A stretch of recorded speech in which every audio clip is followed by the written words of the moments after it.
નવસારીમાં ખાડ કૂવાની દિવાલ ધરાશાયી, પતિ પત્ની મજૂર દંપતી કૂવામાં ફસાયા, ફાયર બ્રિગેડે બચાવ કરી હોસ્પિટલમાં કર્યા દાખલ। નવસારી શહેરના ઇટાળવા વિસ્તારમાં આજે એક દર્દનાક ઘટના સામે આવી છે। ઇટાળવાની એરુ તરફથી જતા માર્ગ પર સ્ક્વેર હાઇટ બિલ્ડિંગના ડ્રેનેજ ખાડકૂવાનું બાંધકામ કરી રહેલા મજૂર દંપતી દુર્ઘટનાનો ભોગ બન્યા। ખાડકૂવાની દિવાલ ચણતર દરમિયાન અચાનક દિવાલનો ભાગ ધરાશાયી થતા તોષી યાદવ અને તેમના પતિ વિશ્વમભરમ યાદવ કૂવામાં ફસાઈ ગયા હતા। સ્થાનિકોએ તાત્કાલિક ફાયર બ્રિગેડને જાણ કરવામાં આવી હતી। ફાયર વિભાગની ટીમ તુરંત જ ઘટના સ્થળે પહોંચી ગઈ હતી। ઘટનાની ગંભીરતાને ધ્યાનમાં રાખીને નાયબ મામલતદારની ટીમ પણ ઘટના સ્થળે દોડી આવી હતી। ફાયર બ્રિગેડની ટીમે ભારે જહેમત બાદ બંને મજૂરોને સુરક્ષિત રીતે બહાર કાઢ્યા હતા।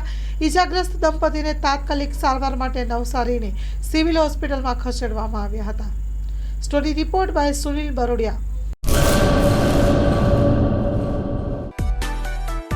માં motor driving, safe and sure driving.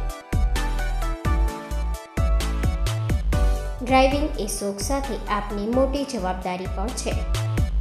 અમારા ઇન્સ્ટ્રક્ટર દ્વારા સચોટ અને સરળ માર્ગદર્શન। આપની રોજની તાલીમની માહિતી મેળવીને શું અધુરાશ છે એના ઉપર પૂરું ફોકસ કરાય છે।